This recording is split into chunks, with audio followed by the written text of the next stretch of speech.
as racist, sexist, transphobic, Islamophobic, a Nazi, blah, blah, blah, blah, blah. Did they just over-egg the devilment souffle and just in the end play into his hands? Well, I think they thought, based on the numbers, that this was going to be an effective form of attack. And I think it was for the base of the party.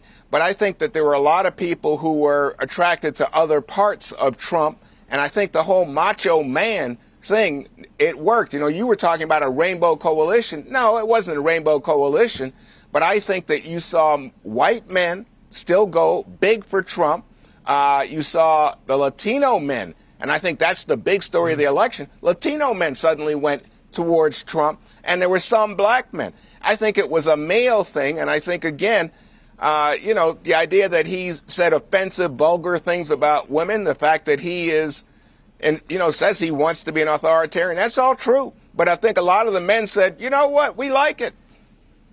Yeah, I think that's right. And I mean, Professor Lichtman, you correctly forecast the result of 9 of the past 10 US presidential elections, but not this one.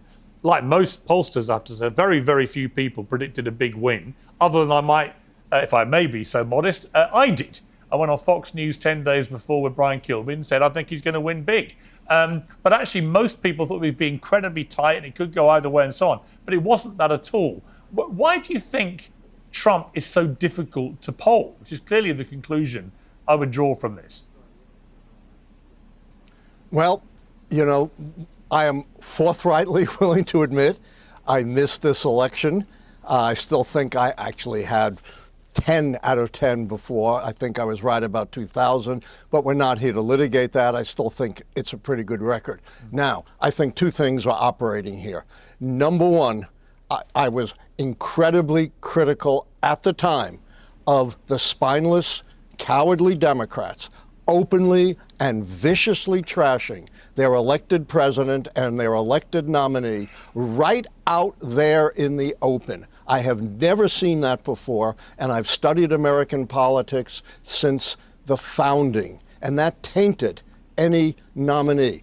And they're now taking no responsibility for that. They're blaming everybody else. Until they look in the mirror, the Democratic Party is going to be in trouble. Secondly, why did my keys miss? Because my keys are based upon the proposition that a pragmatic, rational electorate decides whether or not the White House party is governed well enough to get 4 more years. That was exploded this time by a new wave of disinformation that we've never seen before, in addition to the usual sources of disinformation. We had a huge change this time, a 300 billionaire, a guy who's richer than most countries of the world, who controls X, spreading vast disinformation.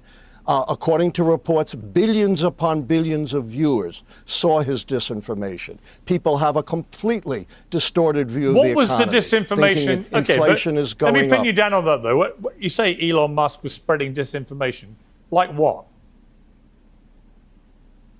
Yes. He is spreading vast disinformation that's sunk in. Even people who think their own financial situation is pretty good think inflation is going up when it's been cut by 75%, that unemployment but it's still is inflation. A near high when it's it's still inflation, near Professor. a low. On that point, see, it's interesting. You would say that's disinformation, but the point is that inflation is still not zero. Therefore, prices are still going up. Therefore, people... The only way you get inflation to zero is with a recession. Yeah, but here's my point. Obviously. Here's my point. Yeah, but here's my point. Democrats kept telling the American people rather arrogantly, I thought, the economy's in really good shape. Meanwhile, inflation still exists. In other words, prices have continued to go up and up and up, albeit not at the same rate they were going up. But if it wasn't zero, and it wasn't, it was like 2.5% or whatever by the end, that is still inflation. So it's not disinformation to say Americans are still suffering inflation. The only way you get it to zero is a recession, is deflation. That's ridiculous. Inflation has been cut by 80%, but it's not just inflation that people are wrong about. But do you accept inflation means prices are still going up? Do you accept prices were still going up? Of course. Right, so that's the point. They always do, unless you have a recession. That's not disinformation, that's ridiculous. Then, is it? By Elon Musk, and that it's isn't disinformation. About every other aspect of the economy as well. Disinformation about undocumented immigrants like they're bloodthirsty killers. They are the most law-abiding segment of our society. According to numerous studies, including by the Libertarian Cato Institute, they commit crimes, including violent crimes, less than half of that of Native Americans. And they don't drain our economy. They are the mainstay of the agricultural, construction, personal service, hospitality industries. Studies show you will drive the economy into a recession if you go through large-scale deportation of immigrants, and you will sweep huge numbers of U.S. citizens because all the databases used to identify undocumented immigrants are fundamentally flawed. You can't have a pragmatic electorate under these conditions, and the mainstream media is utterly feeble. It spends 20 times more time on meaningless polls within the margin of error than it does telling truth to power and indicating the consequences of this election. But it is it's being taken over by billionaires. Okay, I'm going to come to Cheng. I mean, Cheng, the biggest deporter in American presidential history was Barack Obama, who deported over 3 million people. This idea that Trump is going to become some outlier in terms of mass deportation. The great mass deporter was actually a Democrat president, Obama, by a long way, by the way. So this idea of disinformation, I think some of it was disinformation, but it's, I think the idea that this election was only won through right-wing disinformation, I'm afraid, I view that as a total delusion by the Democrats. Again. Yeah, I totally agree with you. I'm sorry, but I totally disagree with Juan and Professor Lichtman. Don't blame the voters. I think, look, we could get into this discussion, but Juan, I think you're blaming the voters. I think that's a terrible idea. And look, I debated Professor Lichtman before. I told him his theories about the keys were absurd. I was right. He was wrong. I said he'd lose his keys. No, you were Couldn't not find right, him before and the I was election. not wrong. And that's a cheap shot, and I won't stand for it. Well, who won, brother? You should not be Who taking won? cheap Who shots won? at me. Who won? You want to make your you point, live make your in point. a total Don't make world it of personal. denial. I read your own followers' comments, and they all trashed you, every one of them, and supported me. Yeah, so quiet with your personal attacks. Come find out again. Make whatever point you want. Don't make it personal. You don't know anything. You don't know anything. You attacked me personally. You're so deluded. Oh, right.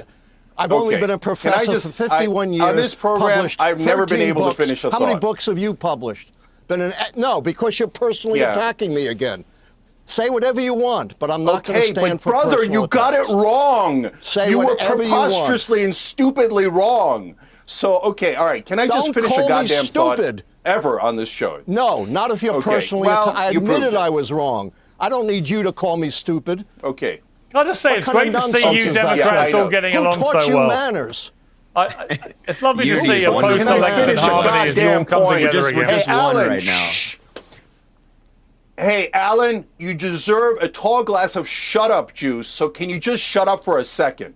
And let someone who knows what they're doing. You're so right, Piers. You're so right. We're so unified right now. You want, I will not sit here and stand for personal attacks, for blasphemy against me. You don't need to do that.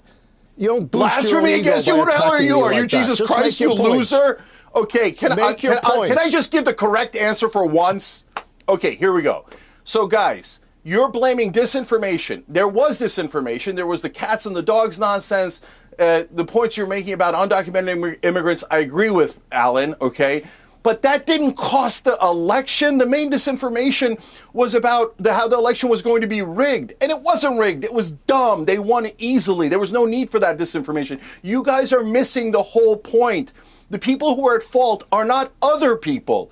It is the candidate, Kamala Harris, the previous candidate, Joe Biden, Democratic Party, Democratic leadership. You guys don't want to admit that they're the problem. They're the cancer in the Democratic Party. So you blindly lash out at the voters, at information, at social media, and you want to shut down anyone who disagrees with you. That's not the correct answer. There are three wings of the Democratic Party. There's the establishment wing that the great majority, almost everyone on television supports and kisses the ass of and does propaganda for. That wing has led to disaster. They lost to Donald Trump twice, nearly lost to him 3 times. And then the other wing is called the progressive wing, but those are 2 different sets of people. In the so-called progressive wing, what you have is the identitarian left, the people who do what the right wing would call woke politics and identity politics, and that is disastrous. That's what the trans ad was at the end, and it cost us. The most popular part of the Democratic Party is the populist left. That is the Bernie Sanders 2016 campaign.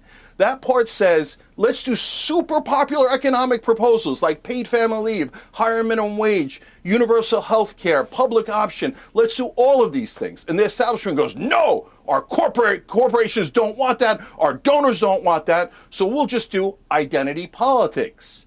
And maybe identity politics will unite the left. But it didn't. Identity politics led to disaster. It was a poison within the Democratic Party, used ironically by the establishment Democrats because they didn't want to talk about popular proposals that we have because their donors hate those proposals. Okay.